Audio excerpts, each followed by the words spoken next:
Hello बच्चों, मैं लेके आया हूँ आपके लिए एक नया डाउट जो मेरे को एक स्टूडेंट ने भेजा है। और उसने 4-5 क्वेश्चन भेजे, तो मैं आज 4-5 क्वेश्चन उनको करके और उसको वीडियो अपलोड करूंगा। ठीक है बेटा? तो आज मेरे को सपोर्ट करो बेटा। मैं आज 4-5 क्वेश्चन आपके लिए लेके आया हूँ। ऐसे बहुत सारे बच्चे और वो भी होंगे जिनको फिजिक्स में बहुत डाउट है, तो उसके लिए पंकज सर हैं। तो welcome to doubts and topic वाला। मेरे चैनल का नाम है बेटा ये, और मेरे चैनल को आप लोगों को सपोर्ट करना है। ठीक है? तो चलते हैं अपने क्वेश्चन के ऊपर। क्या कह रहा है बेटा? Two rods A and B are connected in series. Yes, इस बात पे कॉन्सेंट्रेट करें। क्या बोला है? सीरीज। द कंडक्टिविटी, मतलब इसकी कंडक्टिविटी दे रखी है कि ए इक्वल्स टू 100 वॉट पर मीटर डिग्री सेल्सियस एंड के बी इक्वल्स टू दे रखा है बेटा 50 वॉट पर मीटर डिग्री सेल्सियस, इसके ऊपर दे रखा है। और बोला है पी पॉइंट पर जो टेम्परेचर है वो कितना है? 30 डिग्री। बहुत बढ़िया। मतलब इस पॉइंट पर जो टेम्परेचर है वो कितना है बेटा? 30 डिग्री सेल्सियस है। और बोला है आर पॉइंट पर टेम्परेचर कितना है बेटा? 60 डिग्री सेल्सियस है। तो आपको पूछा है इस पॉइंट पर टेम्परेचर कितना होगा। सिंपल क्वेश्चन है बेटा, बहुत ही इंपॉर्टेंट है और अच्छा एक क्वेश्चन अच्छा आता है इससे। ठीक है बेटा? आपको ना सबसे पहले बेटा हीट करंट का फॉर्मूला आपको आना चाहिए। H बराबर, अगर फॉर्मूला याद हो तो, के ए डेल्टा टी अपॉन एल। याद है बेटा क्या होता है? के ए डेल्टा टी अपॉन एल। अब इसमें बेटा क्या हुआ? के क्या है? ये देखो, कंडक्टिविटी, थर्मल कंडक्टिविटी होती है बेटा। ठीक है? और ए क्या होता है? क्रॉस सेक्शन एरिया होता है बेटा। डेल्टा टी टेम्परेचर का डिफरेंस होता है, और एल क्या होता है? लेंथ। इसकी जो भी लेंथ है वो अपन यूज करते हैं ना बेटा। याद करो Ohm's law, delta V equals to I R. तो यहाँ से आई बराबर क्या हो जाएगा बेटा? Delta V upon R. इसका मतलब बिना पोटेंशियल डिफरेंस कोई करंट फ्लो नहीं हो सकती। बिना पोटेंशियल डिफरेंस कोई करंट फ्लो नहीं हो सकती। अगर मैं इसको इससे कंपेयर करूं तो ये है बेटा हीट करंट। क्या होता है? Heat current. तो बिना पोटेंशियल डिफरेंस करंट फ्लो नहीं हो सकती, वैसे बिना टेम्परेचर के डिफरेंस के हीट पॉसिबल नहीं है। इसका मतलब डेल्टा वी का काम कौन कर रहा है बेटा? यहाँ पे डेल्टा टी कर रहा है। अच्छा, इसका मतलब वही लॉजिक जो लगेगा जहां पे अपन सीरीज और पैरेलल कॉम्बिनेशन, जहां रेजिस्टेंस के अंदर अपन करते थे ना, वही कॉम्बिनेशन इसके अंदर लग जाएगा। क्या इसमें क्या बोला है? सीरीज। सीरीज में क्या चीज सेम होती है बेटा? अपन को पता है बेटा, सीरीज में, in series current will be same. मतलब इसमें करंट क्या होगी बेटा? सेम होगी। इसका मतलब जितनी करंट इसके अंदर जाएगी उतनी करंट इसके अंदर जाएगी। अब अपन को पता है बेटा हीट कहां से कहां फ्लो करती है? हीट बेटा फ्लो करती है higher temperature to lower temperature. वैसे ही बेटा जो चार्ज होते हैं वो कहां से कहां फ्लो होते हैं? Higher potential to lower potential. वैसे यहाँ पे हीट कौन किस तरफ फ्लो करेगी? हायर टेम्परेचर से लोअर टेम्परेचर। का मतलब हीट की जो डायरेक्शन है वो इस तरफ रहने वाली है। ठीक है? यहां पर अपन मान लेते हैं बेटा कोई एक्स टेम्परेचर होगा। ठीक है? तो अगर इसके लिए अगर मैं लिखूं, अपने को पता है कि जितना हीट बी में फ्लो करेगी उतनी ही हीट ए में फ्लो करेगी, क्योंकि सीरीज कॉम्बिनेशन है। करंट क्या रहेगा बेटा? सेम रहेगा। तो एच बी, एच का फॉर्मूला क्या होता है? K A. अच्छा, इसका K B into A. Temperature difference कितना होगा? 60 minus X, 60 minus X upon क्या है बेटा? लेंथ। लेंथ कितनी होगी बेटा? 2 is equals to H A. H A कितना है बेटा? K A into A delta T. अब यहाँ पे टेम्परेचर कितना होगा बेटा? एक्स माइनस 30 लिख देंगे इसको, x minus 30 upon length. Length कितनी है बेटा? 1। क्या बात समझ में आई या नहीं है बेटा? यहाँ से ए कट गया। के बी की वैल्यू कितनी दे रखी है अपने को? के बी की वैल्यू दे रखी है, देखो 50 दे रखी है। मैं यहाँ रख रहा हूँ 50 into 60 minus X upon 2 is equal to K A कितना है बेटा? यहाँ पे हो गया 100 एक्स माइनस 30 अपॉन 1। बात समझ आई बेटा? यहाँ से देखो 2, ये हो गया 25। कितना हो गया? 25। तो यहाँ से मैं अगर इसको सॉल्व करूँ तो क्या आएगा? देखो 25 को मैं नीचे भेज दूं तो यहाँ पे कितना आ जाएगा? 60 minus X equal to 100 upon 25 X minus 30। तो ये कितना हो गया? 4 टाइम्स कट गया। तो यहाँ पे कितना आएगा बेटा? 60 minus X is equal to 4x minus 4 3 जा 12 120 हो गया बेटा। इसको इधर भेज देंगे और इसको इधर भेज देंगे तो कितना आ जाएगा बेटा, ये 60 प्लस 120 इक्वल टू 5x। तो ये कितना हो जाएगा बेटा, 180 इक्वल टू 5x। तो x इक्वल टू कितना आ जाएगा बेटा, 180 अपॉन 5। तो ये कितना होता है बेटा, सॉल्व करो,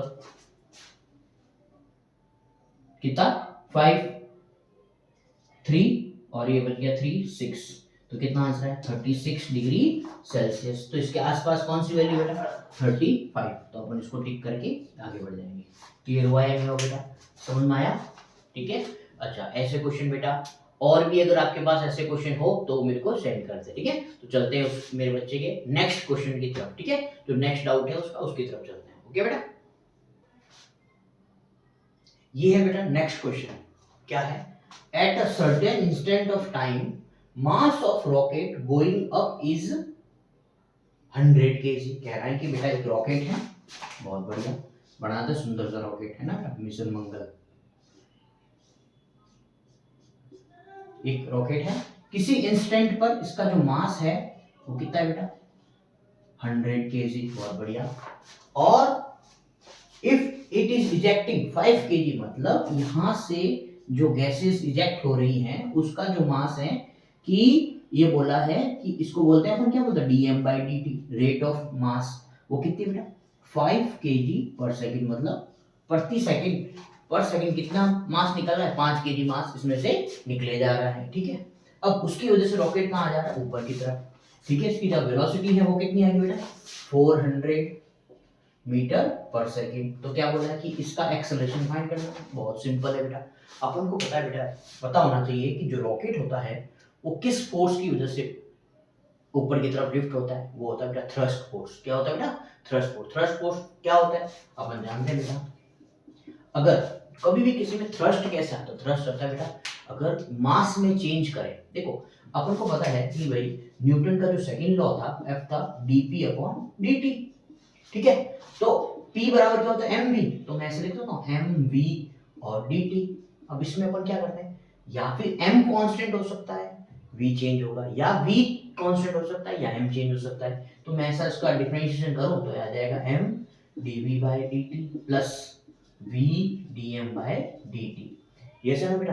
अब ये क्या होता है, rate of change in velocity, इसका मतलब क्या होता है, ये तो हो गया बेटा ma प्लस v dm/dt। अपन क्या करते हैं, जनरली अपन बोलते हैं F बराबर ma, पर F बराबर ma नहीं होता, नेट फोर्स बराबर किसके बराबर होता है ma plus va dm/dt।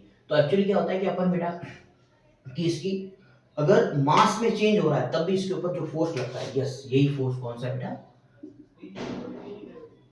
Thrust force. कौन सा बेटा फोर्स है, इसी फोर्स की वजह से रॉकेट कहाँ जाता है, ऐसे ऊपर की तरफ जाता है। ऐसे अपने दिवाली के दिन अपन रॉकेट नहीं लगाते, बोतल में डाल के उसको लगाते हैं, तो वो क्या होता है नीचे की तरफ गैसेस बाहर निकलती है और वो ऊपर की तरफ उसको लिफ्ट करवाता है, ठीक है। न्यूटन का third law, every action equal and opposite reaction. तो वो इसके ऊपर एक्शन करता है, उसको रिएक्शन ऊपर की तरफ मिलती है। नहीं समझ में आ रहा तो दीवार में मुक्का मारो, अच्छा लगेगा, है ना बेटा। और भी नहीं समझ में आ रहा है तो अपने छोटे भाइयों को मारो, पता चल जाएगा, डबल रिएक्शन मिलेगी, है ना बेटा।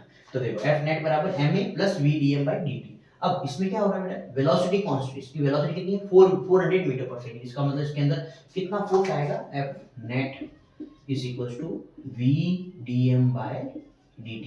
ये किसकी वजह से होता है बेटा, चेंज वेलोसिटी के चेंज की वजह से। वेलोसिटी तो कांस्टेंट है, स्पीड कांस्टेंट है, इसका मतलब कोई नहीं आएगा। तो क्या आएगा, सिर्फ F नेट बराबर v dm/dt। ये सेम है बेटा, ठीक है। तो ये इसके ऊपर जो फोर्स लगेगा इसको अपन ने क्या नाम दिया बेटा थ्रस्ट फोर्स। तो वो कितना होगा, थ्रस्ट फोर्स होगा बेटा v कितना बेटा 400 माइनस dm/dt कितना बेटा, सॉरी इनटू, है ना, dm/dt कितना है 5। तो ये कितना हो जाएगा बेटा 2000 न्यूटन। ये हो गया बेटा इसके ऊपर लगने वाला थ्रस्ट फोर्स। अच्छा, जिस फोर्स की वजह से ये ऊपर की तरफ जाएगा। अच्छा बेटा इसका जो मास कितना है 100 kg, वो कहाँ लगेगा नीचे की तरफ, वो कितना, हाँ, अपना फोर्स कितना लगा, इसका वेट कितना 100 इंटू जी, कितना हो जाएगा बेटा 100 g। क्लियर हुआ कि नहीं बेटा। इसके ऊपर फोर्स कितना लग रहा है ऊपर की तरफ, कौन सा Ft। अगर मैं इसकी एबिलिटी बनाऊं तो क्या कहता है बेटा, dominating force minus other force equals to ma। तो बेटा मैं इसको मिटा देता हूं, तो क्या आंसर आएगा बेटा, डोमिनेटिंग फोर्स कौन सा बेटा Ft minus 100 g equals to 100A, ये बेटा न्यूटन का सेकंड लॉ, क्या net force is equal to ma। Clear हुआ क्या बेटा? तो यहाँ से करके अपन ने निकाला कि थ्रस्ट फोर्स कितना ऊपर की तरफ, वो कितना निकाला अपन ने 2000 माइनस ये कितना बेटा 1000 इक्वल्स टू 100A। तो यहाँ से कितना आएगा बेटा 1000 इक्वल्स टू 100A, ये दो जीरो से दो जीरो कट गए, ये बराबर कितना आएगा 10 मीटर पर सेकेंड स्क्वायर। समझ में आया या नहीं आया बेटा? ठीक है, ये था रॉकेट का प्रॉब्लम। बच्चे कहते हैं बहुत भारी होता, भारी वाली कुछ नहीं होता, सिंपल कॉन्सेप्ट यूज करो, थ्रस्ट फोर्स निकालो, फिर dominating force minus other force equal to ma करके एक्सेलरेशन निकालो। ठीक है बेटा, चलो अच्छा लगा सवाल, मजा आया? ठीक है, ऐसे दो तीन क्वेश्चन और भी तुम लोग कर लेना, जो अगर नहीं हो फिर से पंकज सर है ही तुम्हारे लिए। ठीक बेटा, चलो बढ़ते हैं नेक्स्ट क्वेश्चन की तरफ।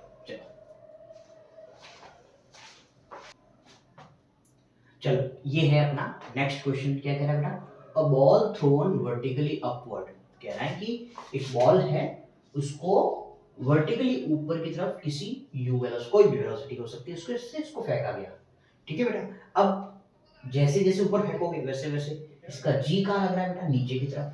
g का वैल्यू कितनी है 10 मीटर पर सेकंड, ये कह रहा है 10 मीटर पर सेकंड स्क्वायर। ये क्या g का मतलब क्या होता है, अब बॉल को ऊपर फेंका तो g कहाँ लग रहा है नीचे। अब ये इसके लिए किसका काम करेगा, रिटार्डेशन का काम करेगा। किसका काम करेगा, रिटार्डेशन। रिटार्डेशन का मतलब इसकी वेलोसिटी को भी कम करता जाएगा। कब तक कम करेगा, जब तक ये कब तक ऊपर जाएगा, जब तक इसकी वेलोसिटी क्या हो जाएगी जीरो।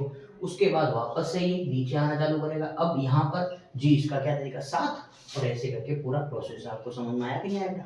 देखो अब आप लोगों को ना थोड़ा सा ग्राफ का कॉन्सेप्ट बेटा समझ में आना चाहिए। ठीक है बेटा, ग्राफ मतलब बहुत ही मजेदार होते हैं और ऊपर से बच्चों को टफ बहुत ज्यादा लगते हैं ये वाले टॉपिक। ठीक है, तो इस टॉपिक को सॉल्व करने के लिए आप मेरे को कमेंट करो कि सर मेरे को ये टॉपिक समझ में नहीं आया, मतलब ग्राफ का टॉपिक मैं पूरा आपको डिटेल्ड ग्राफ का पूरा वीडियो बना के आपको सेंड करूंगा, जिसमें मैं कहता हूँ अगर फिजिक्स में अगर कोई भी ग्राफ नहीं बनाना तो इसकी जिम्मेदारी मेरी है। ठीक है बेटा, इसकी गारंटी लेता हूँ मैं। ठीक है, तो क्या है कि ये ग्राफ दे रखे हैं, इसमें से बोलेंगे कि बच्चा कि कौन सा ग्राफ है। अच्छा, सबसे पहले बेटा ग्राफ के क्वेश्चनों में दो ही चीज होती है, एक होता है बेटा स्लोप, है ना, और एक होता है बेटा एरिया। स्लोप में क्या करना होता है बेटा, आपको करना है y अपॉन एक्स, और एरिया में क्या करना होता है बेटा y इंटू एक्स। आप क्या करो, स्लोप निकालो। क्या करो बेटा, स्लोप निकालो। स्लोप में क्या करना है y अपॉन एक्स। अगर y अपॉन एक्स करने से कुछ फॉर्मूला मिल रहा है तो इसका मतलब वो चीज उसको कुछ देगी। ठीक है, और अगर y इंटू एक्स करने से कुछ मिल रहा है इसका मतलब वो चीज देगी। जैसे बेटा किस किस में ग्राफ है, s और t, s into T, displacement into time कुछ भी नहीं होता है।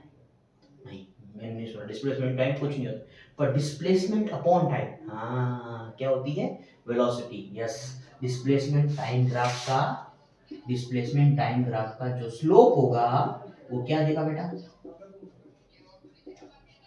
वेलोसिटी। क्या देगा बेटा, वेलोसिटी। अब उस वेलोसिटी को कैसे निकालें, अब स्लोप क्या होता है, स्लोप होता है बेटा tan थीटा। क्या होता है, tan थीटा।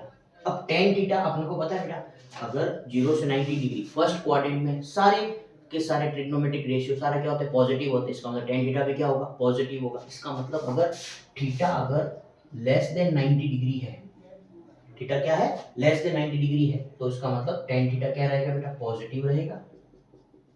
ठीक है, और थीटा अगर ग्रेटर देन 90 डिग्री होगा मतलब सेकंड क्वाड्रेंट, सेकंड क्वाड्रेंट का मतलब बेटा थीटा क्या रहेगा बेटा, tan थीटा नेगेटिव रहेगा। अच्छा, अब इसमें नेगेटिव नेगेटिव पॉजिटिव का क्या रोल है, यस बिल्कुल रोल है। अपन को पता है जैसे जैसे बॉडी नीचे की तरफ ऊपर की तरफ जाएगी क्या देगी बेटा, ऊपर की तरफ। मैंने क्या बोला, s और t स्लोप निकालेंगे तो वो क्या देगा बेटा, वेलोसिटी। क्या देगा, वेलोसिटी। इसका मतलब डिस्प्लेसमेंट टाइम ग्राफ की वेलोसिटी निकालनी है। देखो अब अपने को पता है बेटा स्ट्रेट लाइन की जो स्लोप होती है, जैसे मान लो मैंने बोला एक स्ट्रेट लाइन है, ठीक है, जितना एंगल यहाँ बन रहा है उतना ही एंगल यहाँ बन रहा है, उतना ही एंगल यहाँ बन रहा है। इसका मतलब सब एंगल क्या होता है, आपस में बराबर। इसका मतलब इसकी स्लोप क्या होती है, कांस्टेंट होती है। किसकी, स्ट्रेट लाइन की। बात समझ आई कि नहीं बेटा? और अगर मान लो कोई पैराबोलिक ग्राफ है तो उसकी, जैसे मान लो कोई ग्राफ दे रखा है, इसकी स्लोप कैसे निकाले, तो क्या करो, जिस पॉइंट पर पूछा ना वहां पर टेंजेंट ड्रॉ करो। क्या करो, टेंजेंट ड्रॉ करो। टेंजेंट ड्रॉ करके आप एंगल देखो, ये एंगल कैसे दिख रहा है देखो, ऑब्ट्यूज एंगल। क्या दिख रहा है बेटा? 90 डिग्री से बड़ा दिख रहा है ऑब्ट्यूज एंगल। ऑब्ट्यूज एंगल का मतलब क्या होगा? tan थीटा नेगेटिव होगा, इसका मतलब इसकी स्लोप क्या होगी? नेगेटिव होगी। बात समझ आएगी नहीं बेटा? अब इसको कैसे सॉल्व करें समझ। क्या बोला? जैसे जैसे ऊपर जाएगा वैसे वैसे वेलोसिटी, ये जो u है वो क्या होता जाएगा? कम होता होता होता एक टाइम आएगा बेटा जीरो हो जाएगा। इसका मतलब देखो इसकी वेलोसिटी देखो, ये हो गया बेटा, ये फर्स्ट वाला नीचे से ऊपर जाने वाला, ये वाला जोन हो गया ऊपर से नीचे आने वाला। इसका मतलब इसकी वेलोसिटी है धीरे धीरे चेंज आता जा रहा है। इसका मतलब इसकी जो स्लोप में, मैं ऐसा कह सकता हूं कि एस टी ग्राफ की स्लोप में बार बार चेंज आता जाएगा। वेलोसिटी में चेंज आ रहा है क्योंकि एस टी ग्राफ की स्लोप क्या देती है? वेलोसिटी देती है। तो वेलोसिटी में चेंज आ रहा है, इसका मतलब मैं कह सकता हूं स्लोप में भी चेंज आ रहा है। इसका मतलब स्लोप में चेंज आ रहा है तो स्ट्रेट लाइन तो हो ही नहीं सकती, क्योंकि स्ट्रेट लाइन की स्लोप तो मैंने अभी बताया कि कांस्टेंट रहती है। हाँ, इसका मतलब स्ट्रेट लाइन वाला ग्राफ तो ये वाला तो नहीं होगा। बस अब इसमें देखो, इसमें क्या करें? चलो यहाँ तो सही है, बट यहाँ आगे बात आगे स्ट्रेट लाइन है। अब देखो जैसे जैसे नीचे आएगा तो वहां पर तो वेलोसिटी क्या करेगी? इंक्रीज करेगी। इसका मतलब नीचे आने पे वेलोसिटी तो बढ़ेगी, इसका मतलब वेलोसिटी बढ़ेगी, मतलब वेलोसिटी में चेंज हो रहा है तो स्लोप में भी क्या आना चाहिए? चेंज। इसका मतलब ये ग्राफ भी नहीं हो सकता। क्यों? क्योंकि यहाँ पे स्ट्रेट लाइन है, या ये तो मरे ही होगा कौन सा? ये। समझ में आया या नहीं आया बेटा? नहीं तो फिर ऐसे देखो, अब इसकी स्लोप देखो बेटा, धीरे धीरे देखो ये स्लोप कम होती जा रही है। स्लोप क्या हो रही है? कम। स्लोप कम, ऊपर से जब नीचे से जब ऊपर फेंकोगे तो स्लोप धीरे धीरे धीरे धीरे धीरे धीरे क्या होगी? कम होगी। तो कम हो रही है, इसका मतलब क्या होगा? कि ऊपर जाने पे वेलोसिटी कम होती है। यस। उसके बाद अब देखो, पहले स्लोप कम थी, फिर बढ़ी, ऐसे करके इसका मतलब स्लोप इसकी बढ़ती जा रही है, नीचे आने पर वेलोसिटी बढ़ रही है। इसलिए इसका क्या आंसर होगा बेटा? ये वाला आंसर होगा। क्लियर आया बेटा? समझ में आया? पक्की बात? चलो, ऐसे क्वेश्चन और भी अगर नहीं हो रहे हैं बेटा, ग्राफ वाले क्वेश्चन हर बार नीट के अंदर आ ही जाते हैं, ठीक है? तो ऐसे क्वेश्चनों को लगाओ, मेरे को मैसेज करो या टेलीग्राम पे मैसेज करो कि मेरे को नहीं आता ग्राफ कैसे बनाए, तो मैं आपको इसका डिटेल वीडियो बनाऊंगा। सब तरह के ग्राफ एकदम ऐसे चुटकियों में बना लूंगा, ठीक है बेटा? चलो नेक्स्ट क्वेश्चन की तरफ बढ़ते हैं। हाँ जी बेटा, ये रहा आपका नेक्स्ट क्वेश्चन। क्या कहता है बेटा नेक्स्ट क्वेश्चन? किसी उपग्रह को पृथ्वी सतह से 2r की ऊंचाई वाली कक्षा में छोड़ने के लिए न्यूनतम ऊर्जा कितनी होगी? सिंपल बेटा, एक कोई उपग्रह है वो पृथ्वी की सतह पर पड़ा है जिसकी रेडियस कितनी बेटा? r हो गई। इसको कहाँ भेजना है? सतह से 2r ऊंचाई पर एक कक्षा है, उसके अंदर इसको भेजना है। ये समझ बेटा? तो यहाँ पर कुल ऊर्जा कितनी होगी और यहाँ पे कुल ऊर्जा कितनी होगी? उसका क्या निकालेंगे बेटा? डिफरेंस निकालेंगे तो अपने को क्या आ जाएगा? न्यूनतम ऊर्जा आ जाएगी। कुल ऊर्जा क्या होगी बेटा? वो होगी बेटा गतिज ऊर्जा के बराबर और स्थितिज ऊर्जा के बराबर। तो गतिज ऊर्जा प्रारंभ में क्या करा? छोड़ा गया है, तो छोड़ा गया तो वेग क्या होगा? जीरो। इनिशियल काइनेटिक एनर्जी कितनी होगी? जीरो। पोटेंशियल एनर्जी कितनी हो जाएगी बेटा?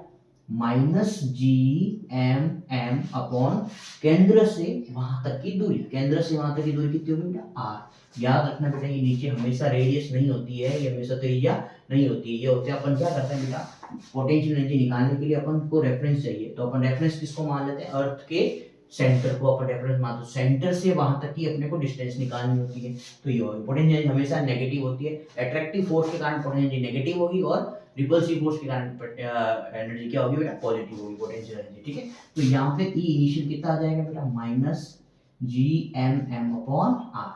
ये हो गया अपना फर्स्ट केस।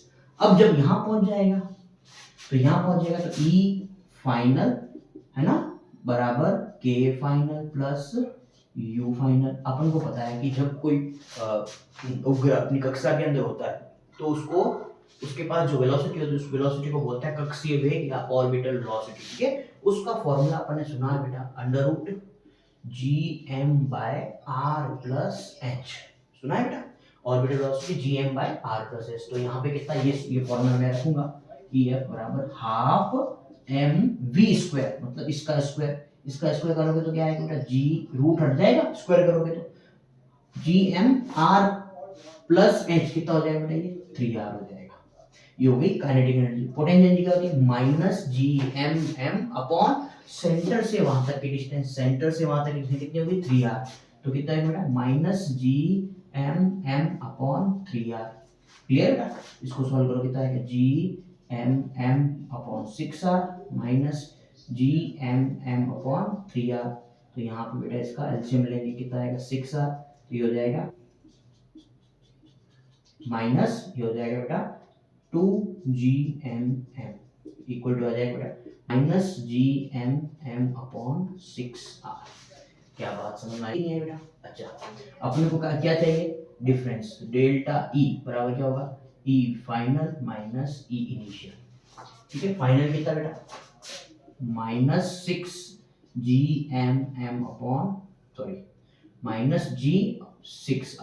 और ये माइनस क्या होगा बेटा? Plus GMM/R। तो यहाँ से बेटा इन दोनों का डिफरेंस लो, कितना आएगा? 6R, एलसीएम आ गया, ये हो जाएगा -GMM प्लस 6GMM। तो यहाँ से आ जाएगा बेटा 5GMM/6R। बेटा समझ में आया या नहीं आया बेटा? ये है इसका आंसर। कौन सा? ये ए। क्लियर हुआ? तो ऐसे क्वेश्चन को बहुत सिंपल तरीके से ना एनर्जी कंजर्वेशन करना, और कुछ भी नहीं किया। क्या करा? इनिशियल एनर्जी निकाली, फाइनल एनर्जी। तो अपने को चाहिए थी न्यूनतम ऊर्जा, मतलब डिफरेंस चाहिए थी। कितना ऊर्जा? यहाँ पे कितनी थी, यहाँ पे कितनी, तो कितनी ऊर्जा का गैप आ गया, तो वो चाहिए था अपने को, वहां निकाल लिया। कभी कभी पूछ सकते हैं यहाँ जाने पर इसका वेलोसिटी कितनी होगी, तो ये सब कुछ निकाल सकते हैं। कैसे? अपन ऊर्जा कंजर्वेशन कर सकते हैं। जितना इनिशियल ऊर्जा इसकी होगी उतनी फाइनल ऊर्जा रहेगी, तो इसका करके कॉन्सेप्ट करके अपन निकाल सकते हैं। ठीक है बेटा? तो आपको कैसा लगा डाउट? समझ में आया? ठीक है। अगर ऐसे भी अगर आपको भी कोई क्वेश्चन है और आपके दिमाग में कोई टॉपिक आ रहा है, सर वो समझ में आ रहा, मैंने आज तक अभी तक टॉपिक पे वीडियो नहीं बनाया, तो हो सकता है पहला नाम आप लोग का हो, है ना? मैं उसका नाम भी ले लूंगा कि जिसने मेरे को वीडियो भेजा है कि इसका नाम ये है और इसमें इसका टॉपिक है, मैं इसको क्लियर करा रहा हूँ। ठीक है बेटा? चलो, मेरे चैनल को लाइक करो, सब्सक्राइब करो, और खुश रहो, हंसते रहो, मुस्कुराते रहो। तो देखते रहो द पंकज गोयल शो, है ना बेटा? मेरा नाम है Pankaj sir. Bye, take care, good night, Jai Shri Krishna.